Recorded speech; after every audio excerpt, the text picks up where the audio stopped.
We're here at the Evelyn Brandt Thomas Ag Innovation Center. It's Brandt's Field Days. There's about 150 farmers here. Farmers love coming to field days like this. It's a chance to talk with other farmers. It's a chance to learn new technologies. It's a chance to earn more profit on every acre.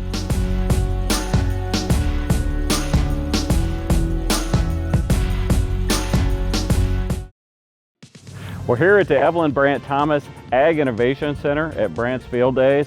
They're out taking tours. They're learning how to grow their crops better, more efficiently, and definitely more profitable. Let's go see.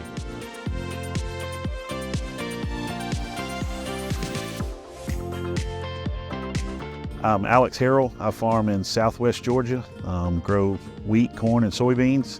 And we were able to achieve the new world record soybean yield of 206.7 bushels. We're here with Alex Harrell. And where are you from? I am from South Georgia, a little town called Smithville. Okay, like how far from the ocean? I'm 2 hours north of the Florida line. Okay. I can be to the beach in three and a half hours. So. Oh, you need to speed a little more. Yeah. So, second generation farmer, grew up on a farm. Were you raising soybeans? We've always raised soybeans, but in Georgia, it's heavy cotton and peanuts. But the few beans that are there are double crop behind wheat. So when we decided to quit growing peanuts, that's when I wanted to go to full season beans, but we had to figure out how to make more of them. So what was wrong with peanuts? It's a lot of specialty equipment, a lot of extra equipment costs, a lot of labor. It's about a 10-month ordeal start to finish. So we just wanted to, with the equipment costs and the labor costs and things, I just wanted to simplify down and get away from them. Yeah, it was a dumb idea to try soybeans down there. Yeah, because they're not going to grow in that heat. That's what we were told. World record. And what's the yield? The first time was 206. The second was 218. Okay. So.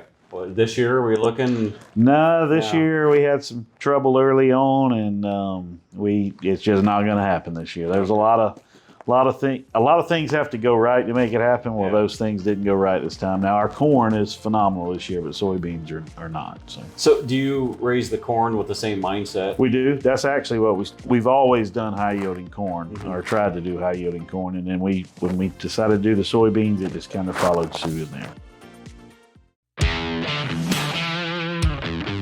I'm Alex Harrell, and we just broke the world record soybean yield with the Pioneer Z Series.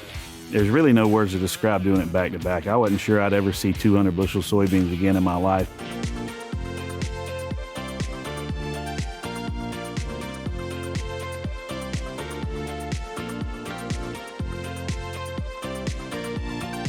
All right, so a farmer like myself, right, I'm in the I stage. That's where the best yields are supposed to be. And then all you guys from Virginia and Georgia, you start beating us. I would like an apology. I don't know if we'll apologize, but we can explain why it happens. So to get that, I think a lot of farmers are wondering, is that economical to try to do that over the entire farm? No. Or are we just looking at contests? Absolutely not. But what we do is we'll take these certain fields and we see how far we can push them, but it's not just about the yield. We see what works, what doesn't work, and we just we pick and choose from that, and we take what's working, what's giving us an ROI. If we spend $1, we want it to bring 3 back. If it does that 3 years in a row in these trials, it's going to go into standard practice. So we're just picking and choosing what works, and we're putting that into standard practice because at the end of the day, overall average is what has to go up. And with the inputs we have and equipment costs and things, we cannot sacrifice yield. Yeah. You can go backwards really quick trying to cut things out. How long have you been doing this high yield stuff? The corn has been, my dad did it way before I did, and then the first time I made 300 bushel corn was in 2012, and it took me 11 years to get to 400. So it was a slow process, but we were able to crack the 400 mark in 2023, actually same year we did the soybeans for the first time. So it's been a long learning curve, learned a lot, since we started doing it. And like I said, our average over farm average has also went up. So that's what matters. Well, we talked to David Hula. He said the secret was wearing cargo shorts. Well, he's got it then because that's what he wears. Okay. It's a crop that pays all your debt. Allows you to keep farming.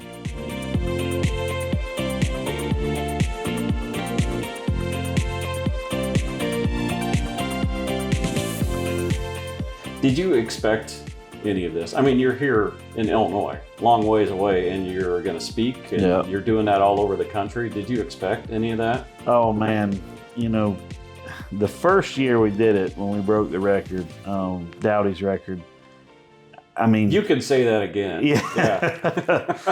We, you know, I knew it was, you know, pretty substantial what we had done, but I had no idea what all it would entail. You know, I've been fortunate enough to go all over the country. You know, I don't know how many days a year I travel, but we've been, you know, to Brazil, going back to Brazil with David Hula this December. But no, did not expect near what we have done. But good thing about it is you know, I've met a lot of good growers, a lot of farmers, a lot of relationships have been built the last 2 years. Mm-hmm. It's been kind of a whirlwind, but you know, made a lot of contacts and friends that, you know, I hope to have for many years. When you get alone with a farmer, what do they ask you? They want to know how they can raise better soybeans. They want to know the one thing they can do to raise higher yielding corn and soybeans. And, you know, I just hate to tell them, it just doesn't work like that. But they're not, are they asking, hey, I want to be able to grow 200, or are they just like, I just want to grow more? Nope, they just want to do better. And that's what we want to do. We want to do better, you know. And I try not to talk about 200 bushel soybeans. You know, I want to talk about what we've learned from these high yielding plots to make our farm average maybe get to 100. Mm-hmm. You know, well, what can we do to go from 70 to 80 or 80 to 90 or 90 to 100? You know? So that's what it's about. And corn, you know, I keep going back to corn. I talk about corn way more than soybeans, but that's what most people want to talk about is high yielding corn, including myself. But no, it's just about raising the average while making more money. You know, there's things we can do to raise those averages, but they're not going to make money. So we don't want to. I'm not worried about those. Mm-hmm. You know, we've got to figure out ROIs where it's all at. People know your name because you broke the record, right? Mm-hmm. You're on top. But what do you want people to know about you as a person? In the agricultural world, I don't want to be known for 200 bushel soybeans. I want to be known as maybe helping other farmers. The best feeling when I first did this, Randy Dowdy and David Hula told me, they said, the best part about it is when you give somebody a tip or you tell somebody, maybe try this or something, and then a year later they come to you and say, man, that really, really helped. And thank you for that. That's the coolest feeling that I've gotten. And in the last year, it's really happened because the first year nobody knew, you know, who we were, what we were doing, but we started talking about it and started making people kind of think outside of the box. That's where we've, you know, I feel like we've done that a good bit. We look at things a little bit differently, and people have started trying things and they're like, man, that really worked. And you know, that's kind of what I would like to be known for. Maybe somebody that did help some farmers across the Midwest, you know, because people get stuck in ruts, and I do it too. But, you know, they get in this rut and things are working and it's chugging along, and you know, it's hard to think outside of the box sometimes. But if you step back and look at it from a couple different angles, you can pick things out sometimes. You are the king of soybeans. So give me an answer on this. Don't be like, oh, it depends. No. 7.5, 15, 30, or 36?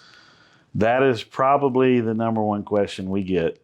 And I tell people, I don't care what. You don't want to answer this. I'll answer it exactly how I think about it. I don't care what row spacing you're on. Mm-hmm. Plant it with the planter that'll singulate it the best. Mm-hmm. Whether your best planter is a 30 or a 36 or 15, there's 36 is too wide, 7.5 is too narrow. I'll throw that out. Let's stay 15, 20s, 30s. You've got pros and cons to 30s. You've got pros and cons to 15s. You can singulate and space them out better on 15s. You're capturing more sunlight with that leaf surface area. But on 30s, you know, we can go back into that crop. We can wide drop. We can run sprayers. Mm-hmm. We can do a lot of things there. That was a key part of ours, was we run a lot of wide drops on soybeans. So you can't do that on 15-inch beans. I don't know how, but there are advantages to 15. So whichever planter is set up the best to singulate the best, because that's the number one thing we can do to increase bean yields, is singulate them better. They've got to be spaced right. Yeah. So that's easier on 15s than 30s. But, you know, if you've got some things you need to fix in season, we've got to go in and foliar apply. Or like us, we wide drop. So we'd like to do that on 30s. Everybody knows you, right? You're a world record holder. I don't like to brag about myself, but people know me too, right? I'm a pretty big deal in agriculture. I actually am the current world record holder for water hemp There you go. per acre. Yeah. There you go. That's Maybe- somebody's got to hold maybe that you've record. heard Somebody's that. got to hold that record. Maybe that'll be the next one we go after. You're living most people's dream, right? You're farming. Your wife, kids. How old are your kids? Yep, been married 9 years now. Got 2 kids. Just Matthew, the boy, he just turned 8, and Caroline, she's about to turn 7. What's that mean to you? I mean, you are second generation, so Yep. I mean, you had the help of the first generation. Now you're looking at your kids. Are you hoping they come back? Yeah, some days I want them to, and there's other days I'm just like, You're go preaching to the choir, do buddy. anything else. But it's really tough in the Southeast to be a farmer, and the last couple of years have been really, really tough. So I just hope, whether they decide to farm or not farm or be involved at all, I want them to at least have the option. Now, if they don't want to do it, that's fine too. Let them go do what they want to do. Yeah. My dream isn't their dream, but I'd love for them to come back and work on it. But I at least want them to have the option there, and if they decide to do something else, that's fine too. Yeah, definitely. Well, Alex, first of all, it's really nice to finally meet you. Yep. And I want to You thank too. you. I know you're about to go give a speech to a lot of people that Yep. want to hear what you have to say.